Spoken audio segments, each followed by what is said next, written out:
There are problems you can shoot, and then there are problems that don't notice you're shooting.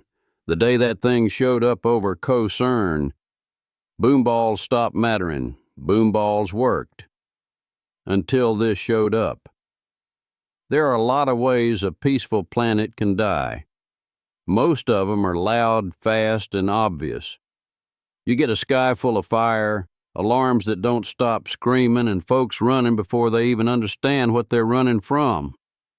Kosern had already seen one of those, and not all that long ago.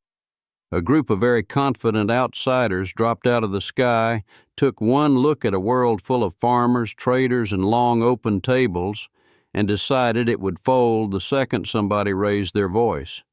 They came in clean, made demands, fired a few warning shots just close enough to make their point, and figured that would be the end of it. It wasn't. What they got instead was 2 retired Terrans in patched-up mining rigs and a few thousand bad decisions packed into 1.2-inch spheres. It didn't take long after that. The sky lit up, ships came apart from the inside, and whatever was left of that little expedition decided real quick they had somewhere else to be.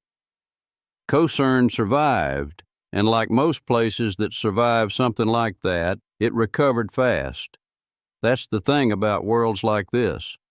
They don't just rebuild. They lean into it.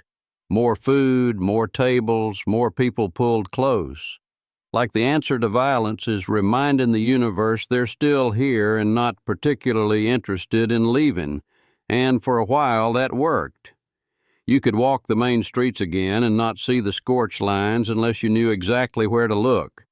New stone sat on top of old damage, brighter, cleaner, almost stubborn about it.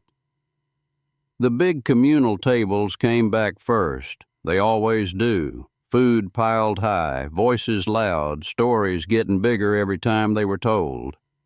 Kids ran between chairs like nothing had ever happened. Old folks watched the sky out of habit, not fear.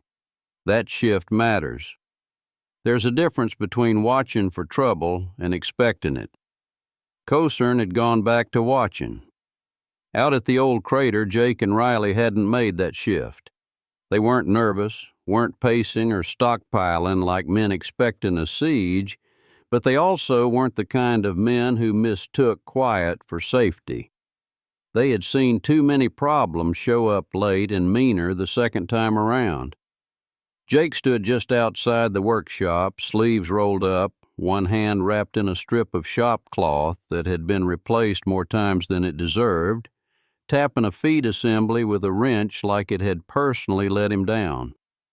The metal rang just a little off, and he adjusted it again without saying a word. Inside, Riley was leaned over a workbench, sorting boom balls into trays with careful, deliberate movements. Not slow, not hesitant, just precise, like each one mattered, which, to be fair, it did. Boom balls don't look like much. That's kind of the point. Small, dense, quiet, about 1.2 inches across if you measured them proper. You could hold one, roll it across your palm, drop it on the floor, stack 100 of them in a crate and forget they were there, right up until you fired them through an energy field. Then they became a conversation nobody walked away from. Jake stepped inside and glanced over the racks. More than before. That was the first thing you noticed. They hadn't slowed down after the last fight. If anything, they had refined things. Cleaner casings, tighter tolerances, feed systems that didn't jam even when pushed harder than physics recommended. "Reckon we got enough?" Jake asked. Riley didn't look up. "Define enough." Jake scratched at the edge of the cloth on his hand. "Enough to make somebody reconsider a bad idea." Riley paused for half a second, then kept working. "In that case, we're probably short." Jake let out a quiet huff that might have been a laugh. "Fair." They worked like that for a while, no rush, no tension, just the steady rhythm of people who trusted their hands more than their words. Outside, Kosern carried on like it always did. Meals stretched long into the evening, music drifted through the streets. Somebody always had something cooking, and somebody always had a reason to sit down and stay a while. It was a good place, the kind that made you forget, just for a minute, that the rest of the galaxy wasn't built the same way. Up in orbit, the last of the wreckage from that earlier fight had been cleared away. Salvage crews picked the bones clean, hauled off anything worth melting down, and left the rest to drift quiet into the dark. No debris fields, no reminders, just open space. Kosern's sky had been empty ever since. Blue, wide, honest. Jake stepped back outside, wiping his hands on his pants again, more out of habit than necessity. He looked up the same way he always did, a quick scan, nothing expected. For a second, there wasn't anything. Then the light shifted. Not fast, not dramatic, no streak across the atmosphere, no shock wave, no warning that something had arrived. Just a slow dimming, like something large had decided to stand between the planet and the sun and take its time about it. Jake's brow tightened. That wasn't right. "Riley," he called, not loud, just enough to carry. "Step out here a second." Inside, something slid shut. Footsteps crossed metal, and Riley came out beside him, wiping his hands on a rag, already following Jake's line of sight. They stood there side by side and didn't say a word, because whatever was up there was blocking out a piece of sky that had no business being blocked. And the worst part was it hadn't arrived. There was no burn trail, no atmospheric entry, no moment where it crossed from somewhere else into here. It was just there, sliding into position like it had always intended to be exactly where it was. Big ships you can understand, cruisers, carriers, war platforms with lines that make sense and weapons that explain themselves. This wasn't that. This thing was wide in a way that didn't feel engineered so much as decided, layers of structure overlapping in patterns that didn't quite repeat, surfaces pulsing with slow-moving bands of light that didn't match any shield system Jake had ever seen. It didn't maneuver. It settled, right over the city.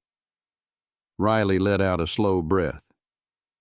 "Well," he said quietly, "that's new."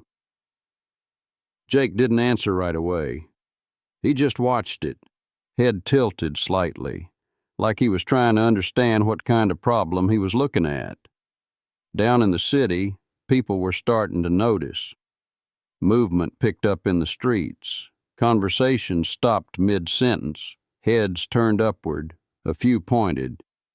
No panic yet, just that first ripple, that moment where a whole crowd realizes something doesn't belong and hasn't decided what that means yet. Jake shifted his weight. "Last time," he said, voice low. "They came in loud." Riley nodded. "Yeah." Jake kept watching the thing settle, blotting out more light as it did. "This one didn't bother." Riley's eyes narrowed just a fraction. "That's because it don't need to." A low hum rolled through the air a second later, not loud, not violent, just present. You felt it in your chest more than you heard it, like the planet itself had noticed and wasn't entirely comfortable about it. Jake flexed his wrapped hand slowly. "That ain't just a warship," he said. Riley shook his head. "No." Jake glanced over. "Then what the hell is it?" Riley didn't answer right away, took a second. "That," he said, "is what you send when you don't want to fight." Jake raised an eyebrow. "Looks like a fight to me." Riley nodded once. "Yeah, but it ain't one they expect to lose. That settled between them heavier than it should have. Out over the city, a thin line of light traced across the underside of the massive structure. Not a weapon firing, not yet. More like something waking up slow and deliberate. Jake didn't like deliberate. Deliberate meant somebody had already done the thinking. Fleet? Jake asked. Riley checked his wrist unit and frowned. Closest Confederation group still 3 jumps out. Jake let out a short breath through his nose. Course they are. Down below, sirens started up, real ones this time. People moved faster, vehicles shifting direction, doors shutting, the kind of organized motion that comes from memory, not panic. They knew what this could turn into. They just didn't know how bad. Jake watched the city for a moment, then the sky, then that thing hanging over both like it already owned the outcome. He exhaled slow. Riley. Yeah? Jake didn't take his eyes off it. I don't like this one. Riley folded his arms, still looking up. No, he said. Me neither. Another pulse of light rolled across the underside of the structure, slower this time, heavier. Jake nodded once, like that settled it. Well, he said, turning toward the hangar. That's unfortunate. Riley glanced at him. That's so. Jake kept walking. Means we ain't got any good options. Riley followed without hesitation. When have we ever needed one of those? Jake's mouth twitched just a little. Fair point. Behind them, the sky stayed dark, and this time it didn't feel like a problem they were going to solve the same way twice. What bothered Jake wasn't that the ship was there. He'd seen big before. Bigger than made sense, bigger than should have worked, bigger than anybody sane would build. That part he could deal with.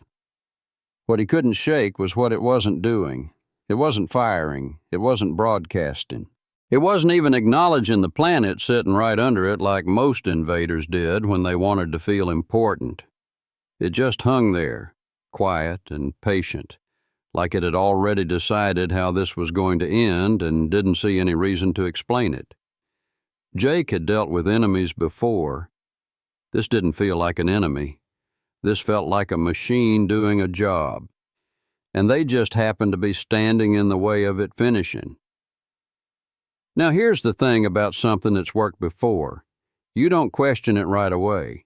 You don't sit around and debate theory or run simulations or ask yourself if maybe this time is different.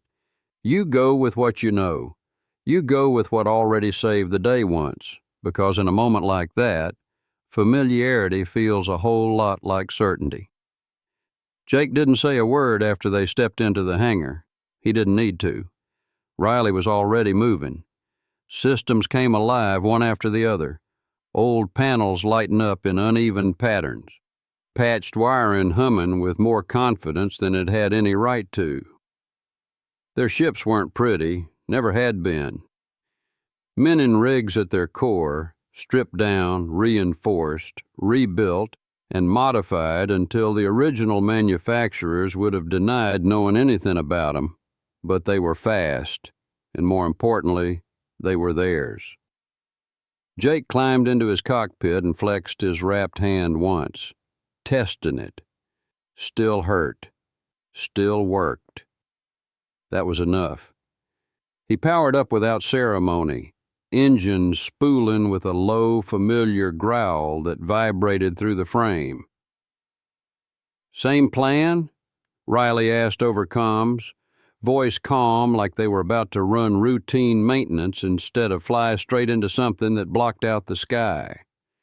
Jake leaned back in his seat, eyes already tracking the massive shape above.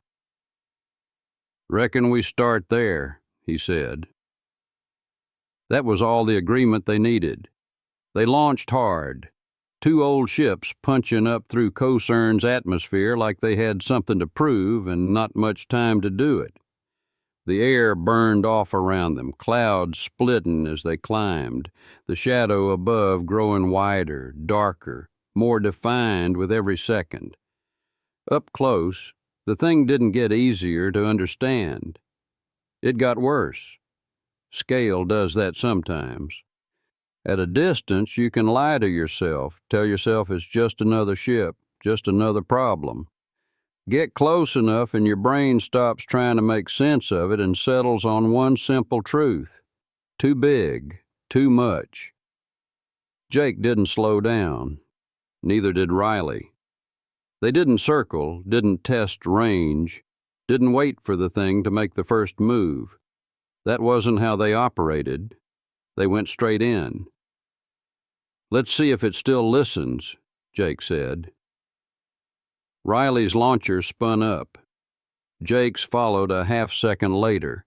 The first stream of boom balls tore forward, tight, fast, nearly invisible, tiny spheres crossing the distance between them and the massive structure in a heartbeat, slamming into the outer shield layer and passing straight through without so much as a flicker. Jake grinned when he saw it. There it is. A fraction of a second later, the first internal detonation rolled through the structure. Not big, not dramatic, just a subtle distortion along one of the outer layers, like something underneath had shifted in a way it wasn't supposed to. A ripple, a flicker. Enough to tell you the hit landed. Riley opened up full, twin streams now stitching across the same section, feeding more and more of those little conversations into the heart of something that clearly wasn't built to appreciate them. More internal pops followed, more distortions, tiny wounds in something that had no business bleeding. Jake leaned into it, adjusting his angle, feeding a steady stream into a thicker section of the shield envelope. See? Same song. Jake expected the first shot before he even finished his approach. That was how this usually went. You show up, you get noticed. Something big and unfriendly tries to erase you from existence. Clean, predictable, honest in its own way. He rolled through the outer edge of the structure, waiting for it, watching for the flare of weapons or the shift in targeting systems that said they'd been seen. Nothing came. Not a beam, not a warning tone, not even a change in the way the thing moved. It just sat there, massive and quiet, like they weren't worth the effort. Jake didn't like that at all. "Riley," he said, easing off just enough to take another look. "You getting anything?"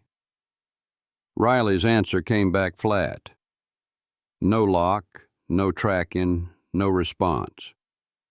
Jake glanced back at the endless surface sliding past his canopy. "So we're just..." "What? Annoying it?" Riley didn't answer right away. He was watching the same thing Jake was. The complete lack of reaction, the way their shots went in and the structure barely acknowledged them. "No," he said finally, "we ain't even doing that." For a moment, it looked like he might be right.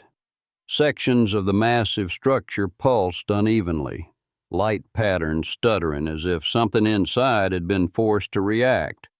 One of the outer layers buckled just a fraction, like it had been hit from within and didn't quite know how to respond. Down below, Kosern's sky flickered as small fragments burned away in the upper atmosphere. It wasn't much, but it was enough to look like progress, and progress is all hope needs to get started. Riley didn't stop firing, but something in his tone shifted just a hair. "Yeah," he said slowly. "Maybe." Jake caught that immediately. "Maybe?" Riley adjusted his scan, narrowing his focus, watching not the impact but the response. "That ain't damage," Riley said after a second. Jake frowned, still firing. "What do you call it?" Riley didn't answer right away. He sent another tighter burst into the same region, driving the spheres deeper, forcing a cluster of internal detonations that should have chained together. The structure pulsed again, then smoothed, like it had corrected itself. Riley exhaled quietly. I call that adaptation. Jake's grin faded just a notch. He watched the energy pattern shift across the surface, subtle at first, then undeniable. The internal reactions didn't build the way they should have. They spread, they flattened. They were absorbed and redistributed through a system too large and too layered to fail in any clean, satisfying way. Jake fired again anyway, longer this time, harder, feeding more rounds into the same zone, then shifting slightly to test another section. The boom balls kept going in, and the detonations kept happening, but the effect didn't stack. It didn't escalate. It didn't turn into the kind of cascading failure they had built their entire approach around.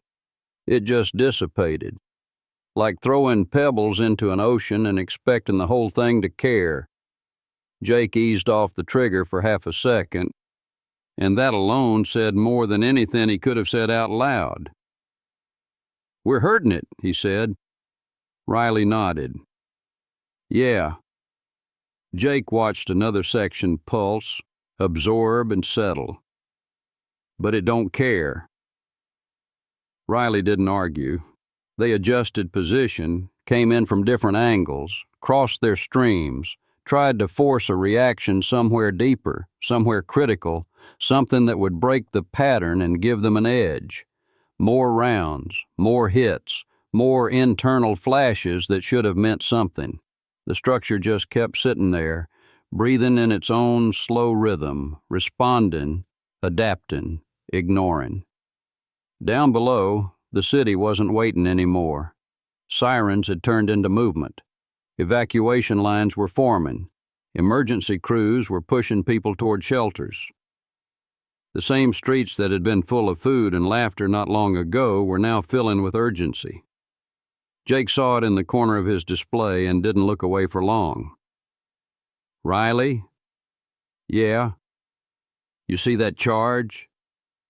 Riley shifted his scans, digging deeper, and then he found it.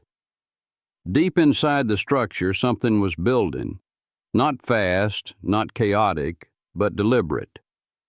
Power was collecting along a central axis, feeding into something that wasn't pointed at them. It was pointed down. Riley's voice went flat. Yeah. Jake didn't say anything for a second. He just watched the readings climb, steady and patient in a way that felt worse than panic. That ain't a warning shot, he said finally. Riley shook his head even as he drove back toward the same impossible target. Well, he said quietly, we better make this count. Behind the humor, behind the habit, behind the part of him that always believed there was one more trick to pull, there was a thought settling in, slow and unwelcome and getting harder to ignore. This thing wasn't here to fight them. It was here to finish something. And for the first time since they'd left the ground, Jake wasn't entirely sure boom balls were going to be enough. There's a moment in every bad situation where you stop trying to win and start trying to understand how you're about to lose. Jake hit that moment about halfway through his third pass. Up until then, it had all been habit, angle, fire, adjust, repeat, trust the weapon, trust the math, trust the fact that if you put enough boom balls into the right place, eventually something important was going to disagree with its continued existence. But this thing didn't disagree. It absorbed, it shifted, it endured. Jake pulled up and rolled wide, breaking off for the first time since they'd launched. And that alone said more than anything he could have said out loud. Riley mirrored him without being told. The two ships drifting just outside the immediate engagement envelope while the massive structure continued its slow, patient work above the planet. Below them, Kosern had changed. The streets weren't just moving now, they were clearing. Organized lines feeding into shelters. Emergency transports lifting off and setting back down in tight patterns. The long tables were empty, food abandoned where it sat, and that hit Jake harder than anything he'd seen in the sky. Places like that weren't supposed to go quiet. "Riley," Jake said, his voice lower now, less edge and more weight. "Talk to me." Riley didn't answer right away.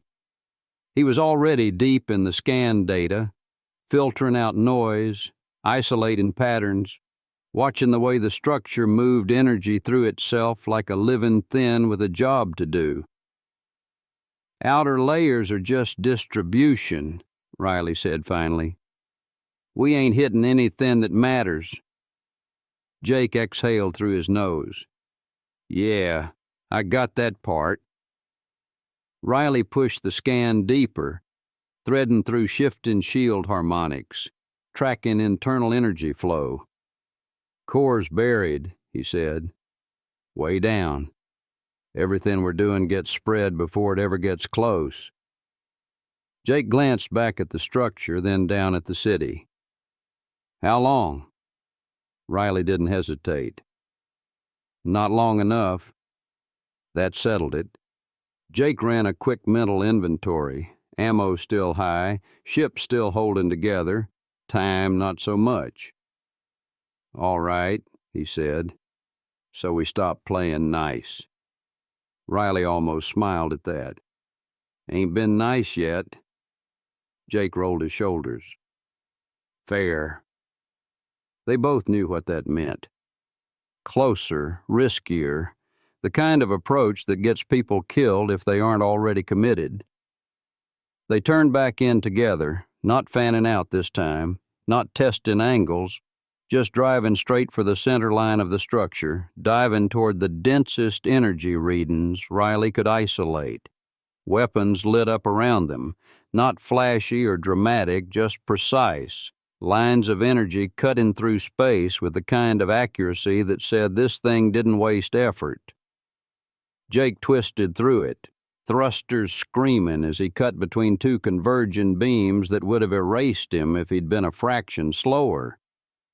"Now it's interested," he muttered. Riley's ship took a grazing hit, shields flaring as a panel tore loose and spun away into space. "Little warm," Riley said calmly. Jake didn't respond. He was watching the pattern. Another pulse rolled across the surface, subtle but consistent, like a heartbeat stretched out over something far too large to think of itself as alive. "Riley," Jake said, sharper now. "You see that rhythm?" "I'm looking." Another cycle passed and Jake caught it again, a narrow band along the upper surface flickering just a fraction lower than the rest during each pulse. Not open, not exposed, just less. "There," Jake said. "That dip." Riley locked onto it. "Shield modulation," he said. "Rotate and load." Jake leaned forward slightly.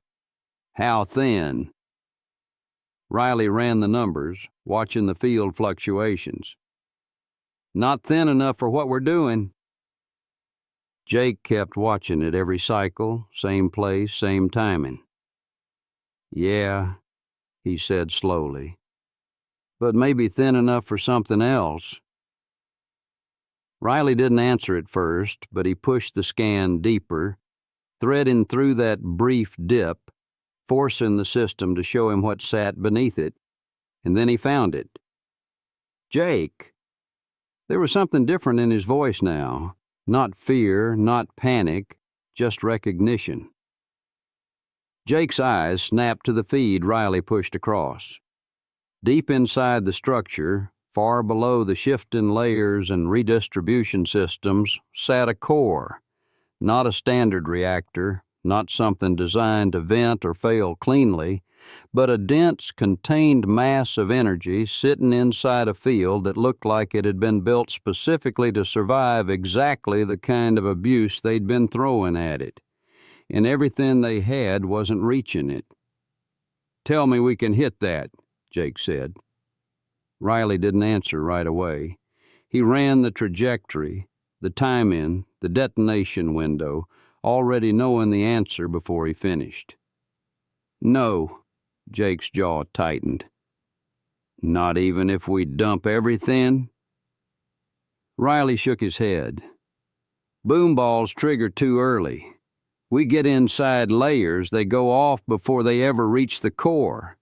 We're hitting the skin of something that don't care if it loses a few inches."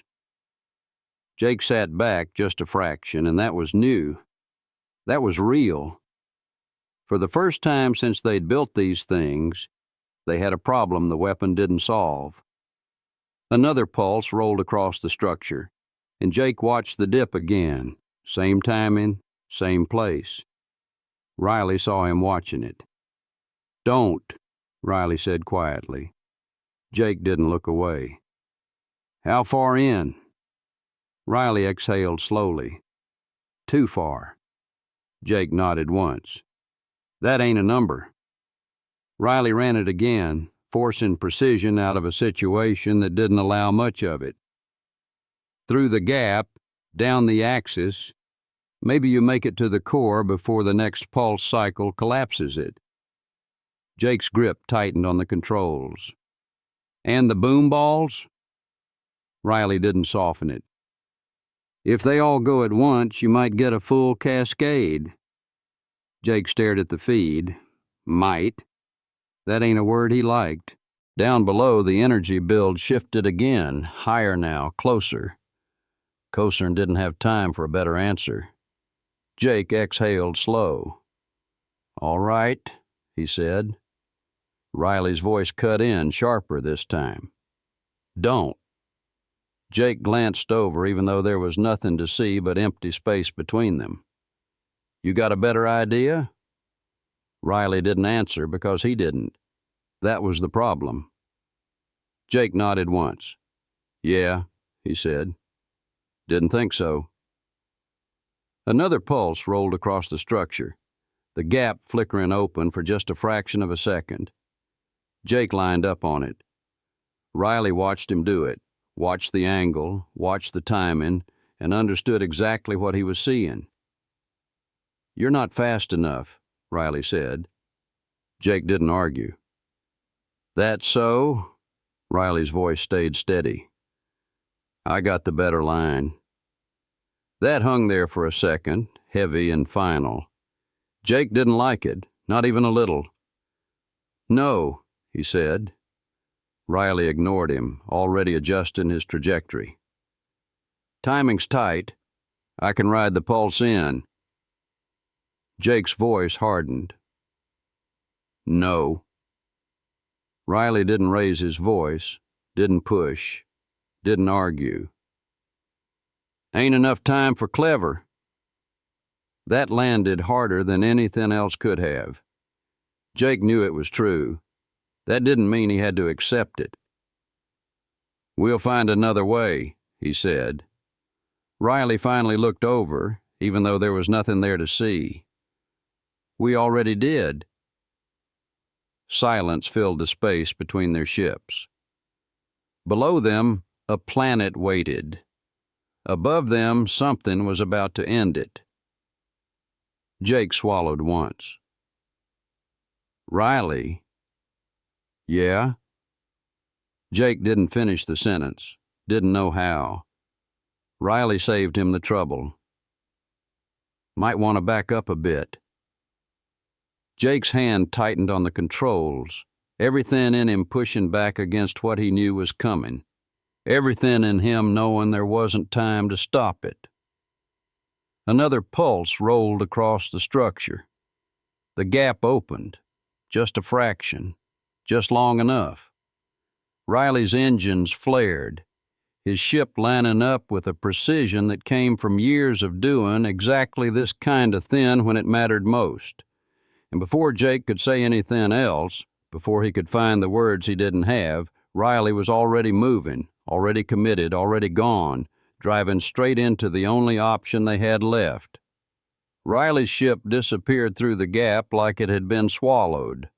1 second he was there, riding that narrow pulse in the field, and the next he was gone, buried inside something that had never expected to be entered and didn't seem particularly concerned that it had been. Jake didn't move, didn't follow. He didn't even breathe for a second. He just held position outside the structure, eyes locked on the place where Riley had vanished, like staring hard enough might change what had already happened. "Riley?" he said. No answer, not right away. Inside, Riley didn't have time to respond. The moment he cleared the outer layer, everything changed. The interior wasn't built like a ship. No corridors, no compartments, no clean lines or sensible pathways. It was density, layer after layer of interlocking structure threaded through with thick streams of energy that bent and shifted around him as if he didn't exist, which in a way he didn't. The structure didn't react or redirect. It didn't even acknowledge him. Riley pushed forward, down, because that was the only direction that mattered. Systems lit up across his board, warnings stacking faster than he could read them. Field interference, structural stress, temperatures climbing past anything reasonable. His hull started to complain in ways that meant parts of it were already giving up the argument. He ignored it, adjusted course, rode the narrow spaces between energy flows that only existed for fractions of a second. "Still with me?" Jake's voice came through finally, tight now, stripped down to nothing but focus. Riley exhaled once. "Mm-hmm." Short, controlled, enough. Jake didn't say anything else. He could see the path Riley was carving on his display, a thin line through something that wasn't designed to have lines drawn through it. Below that path, the core waited. Riley saw it before he reached it, not because it stood out, but because everything else pointed to it. Energy converged there. Systems fed into it. The entire structure existed around that single point like everything else was just support. It didn't spin, didn't flare, didn't behave like anything he recognized. It just was, dense, contained, wrong in a way that didn't bother explaining itself. Riley leveled out just enough to line up the final approach. Distance didn't matter anymore. Timing did. He set a timer his shield grid would collapse into his ship arming everything, every boom ball on board. No sequencing, no delay, all at once. Jake saw the spike on his display and his hand tightened on the controls. "Riley." He didn't know what he was going to say and didn't get the chance to figure it out. Riley cut in. "Tell him." A small pause. "We had a discussion." Jake closed his eyes for half a second, then opened them. "Copy that." Riley pushed forward with no hesitation, no adjustment, no second thought, driving straight into the heart of that contained mass, closing the last distance between problem and solution in a single, deliberate line. For a fraction of a second, nothing happened. Then everything did. Inside the structure, the detonation didn't begin as an explosion. It began as a failure, a ripple through the containment field, a distortion in something that had never expected to be disrupted from within. Then the boom balls went, all of them, at once. The reaction didn't spread outward clean, it folded inward, collapsing into the core, overloading it faster than the surrounding systems could redistribute the energy. The same mechanisms that had been absorbing and spreading every external attack suddenly had nowhere to send it. The system choked, and then it broke. Outside, Jake saw it not as a blast, but as a change. The steady pulse of the structure stuttered for the first time since it had arrived. Light patterns lost rhythm. Sections of the outer layers shifted out of alignment. Then came the first rupture, deep and internal, a distortion pushing outward through layers that had ignored everything else. Jake pulled back hard, engines flaring as instinct finally caught up with what was about to happen. "Come on," he muttered, not sure if he was talking to Riley or the universe. The structure imploded. It unraveled. Layers peeled apart in waves of fire and plasma, not clean, not controlled, but inevitable. Energy that had been carefully managed started moving in directions it wasn't meant to, tearing through systems that had no answer for a failure this deep. The massive shape hanging over Kosern began to come apart from the inside out, slow at first, then faster, then all at once. The core collapsed, not loud, not bright, just final. A failure so complete the rest of the structure didn't even try to hold together after it. The enormous form folded in on itself, breaking apart into drifting sections, losing coherence piece by piece until there was nothing left but debris and fading light. And then there was quiet. Jake eased off the throttle, his console filling with static, fragments, scattered readings that didn't mean anything by themselves. He stared at the space where the ship had been and waited. Riley. Nothing. He ran a scan. Once. Twice. Again. Debris. Energy noise. Nothing that looked like a ship. Jake hovered there watching the city-sized ship collapse and break apart. There was no sign of escape pods or bodies floating frozen in space. Was this just a big machine? Riley re-entered his mind. He did what had to be done.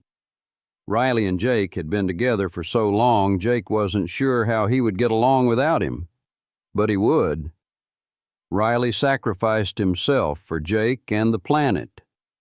Jake would make sure that wasn't wasted or forgotten. Then, there. A flicker.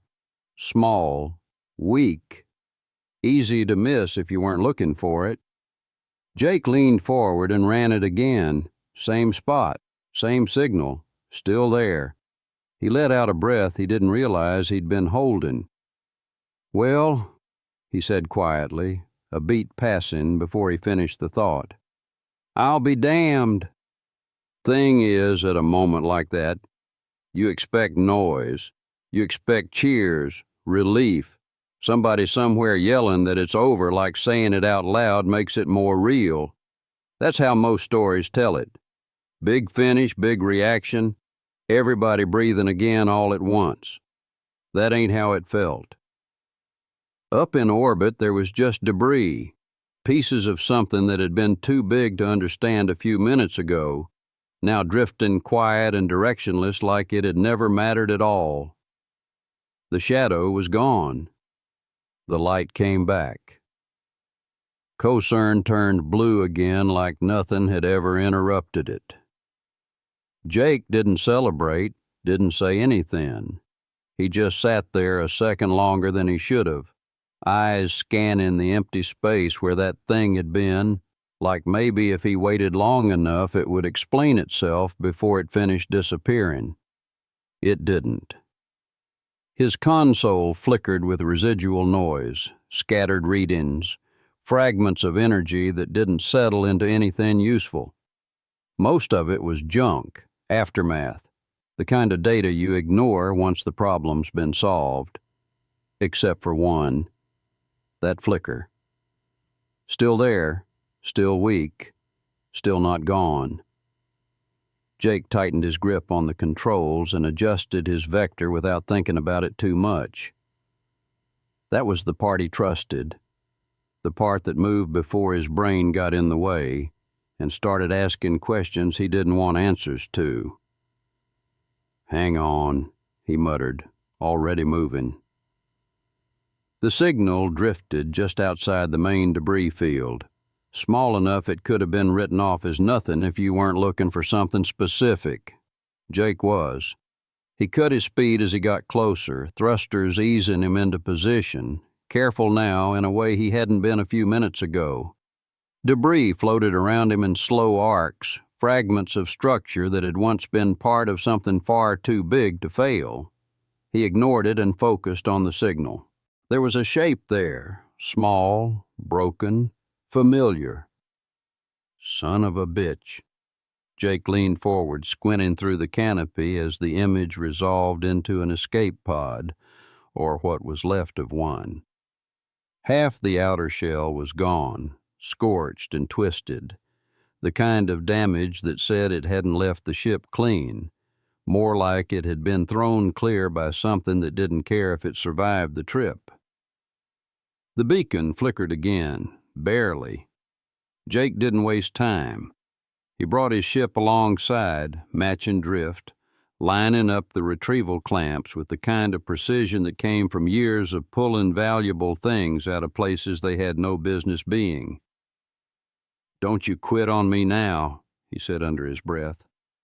The clamps locked, slow and careful, and he drew the pod in, guiding it into the external cradle like it might fall apart if he breathed too hard. For a second, nothing happened. Then the system pinged. Life signs. Faint, unstable, but there. Jake sat back just a fraction, tension he hadn't acknowledged bleeding out of his shoulders all at once. Kosern didn't know what to do at first. The shadow was gone, the sky clear, no explosions, no fire, just silence where something impossible had been sitting not long before.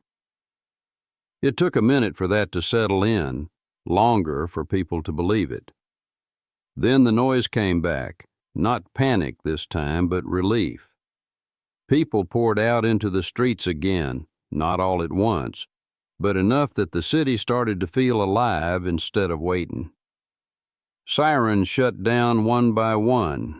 Emergency crews slowed, then stopped, then started helping instead of preparing. The long tables didn't fill right away. That took time. But they would. Places like this always did. Jake didn't land in the city.